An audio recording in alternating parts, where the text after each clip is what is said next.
بسم الله، الصلاة والسلام على رسول الله. اللهم صل وسلم وبارك عليك يا حبيبي يا رسول الله.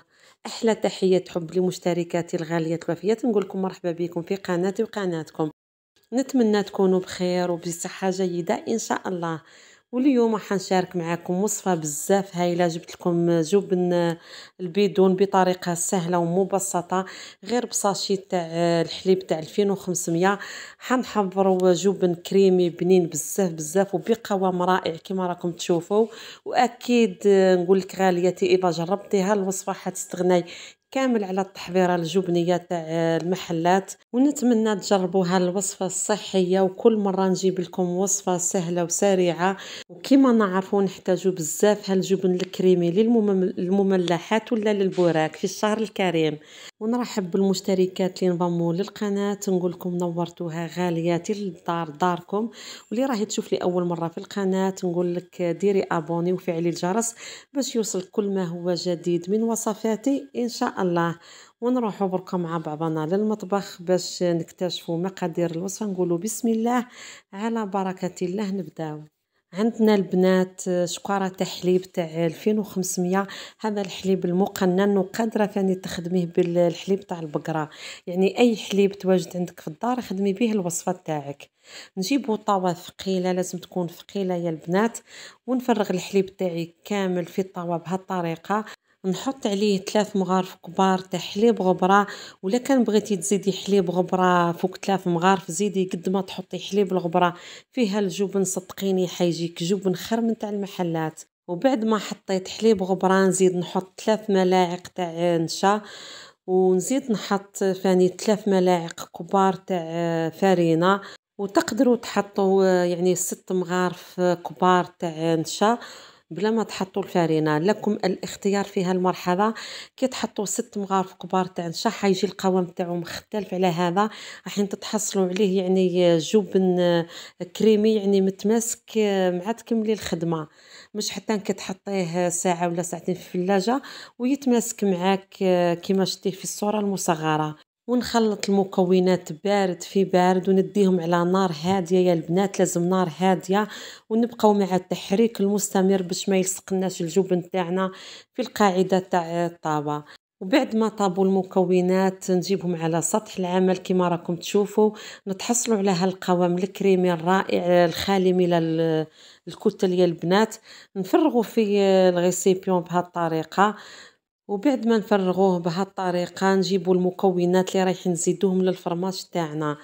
نحطوا له الجبن المبشور، اي جبن عندك في الدار مبشور حطيه. ونزيد نحط 3 مكعبات تاع الجبن بهالطريقة. ولا كان عندك الجبن تاع والد هذيك البطانه الصغيره حطيه مباشره في الخليط. صدقيني حتتحصلي على فرماج تاع والد من اروع ما يكون. والله يا البنات راح تستغناو كامل على الجبن اللي راكم تشريو فيه من المحلات.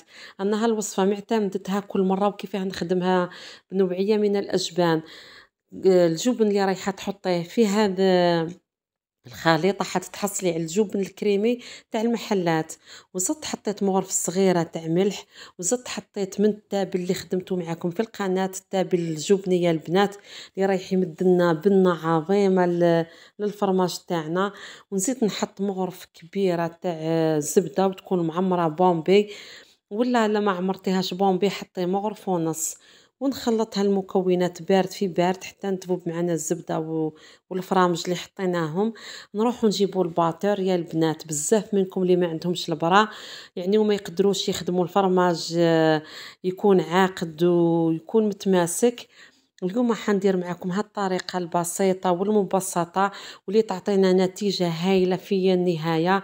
نجيبوا الباطر يا البنات ونخلطوا هالمكونات بيان بيان. يا اخي قلت لكم السر تاع الفرامج اللي نخدموهم في الدار في الخلط يا البنات.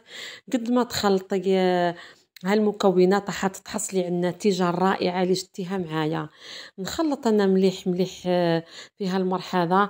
ومن بعد ما نخلط مليح يا البنات نروح نزيد نحط عليه مغرف كبيرة تاع خل التفاح يا البنات.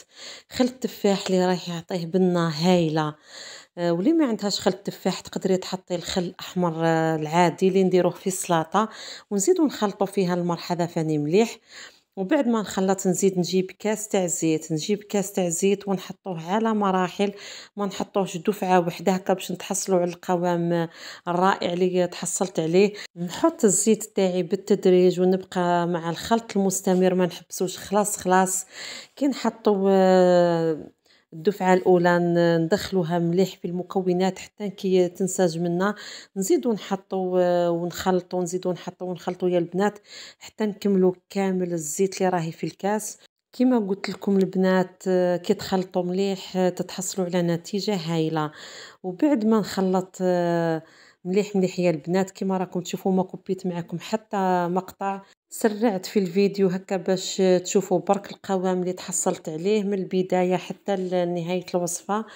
وبعد ما نخلط مليح يا البنات نروح نجيب ميزان وتشوفوا الشكارة تاع الحليب تاع 2500 قداه عطاتنا من الجبن الكريمي اللي رانا نشريو فيه بثمن غالي بزاف. والوقت اللي رانا فيه الله المستعان يا البنات، يعني ما كانش قد الواحد يخدم في دارو هالحوايج حاجة نظيفة وعلى بالنا واش حطينا فيها. راهم نفس المكونات تاع التحضيرة الجبنية يا البنات صدقوني، يعني نفس المكونات. جربوا الوصفة على بالي والله ماكم راحين تستغناو على هالوصفة السهلة الماهلة وتوجد بالخف صدقوني. وكي تحطوها في المملحات يجيو ما شاء الله. شوفوا هذيك الشكارة تاع الحليب قد ما عطاتني كيلو تاع جبن يا البنات، عطاتنا كيلو ونص تاع جبن يا البنات اللي رانا نشريو فيه بثمن باهظ من المحلات. الواحد يدير الاقتصاد في دارو ويوفر هاد الدراهم لحاجة واحدة أخرى. وهالوصفات راهم للناس اللي تشتي للنساء اللي تشتي تقتصد في دارها، ويعني ديما يكون عندها الجبن في الدار. وكيما راكم تشوفوا البنات بعد ما حطيت الفرماج تاعي في الثلاجة ساعة كيفاه تماسك ما شاء الله، جا من أروع ما يكون. يبان تاع المحلات صدقوني ما تفرقوهش خلاص على اللي نشريوه. كيما راكم تشوفوا البنات وصفة سهلة ماهلة بمكونات بسيطة، وانت خدمتي جبن صنع منزلي في النظافة وعلى بالك واش حطيتي فيه واش راكي تاكلي وتوكلي لولادك. نتمنى الوصفة تاع نهار اليوم نالت إعجابكم، وما تبخلوش علينا بهذاك الجام غالياتي، وبارطاجيو الوصفة مع الأهل والأحباب هكا باش تعمل فائدة على الجميع. وما بقى لي بركا غير نقول لكم أتهلاو لي في رواحتكم في فيديو آخر إن شاء الله. ودمتم في رعاية الله وحفظه وأحبكم في الله يا أحلى مشتركات. سلام.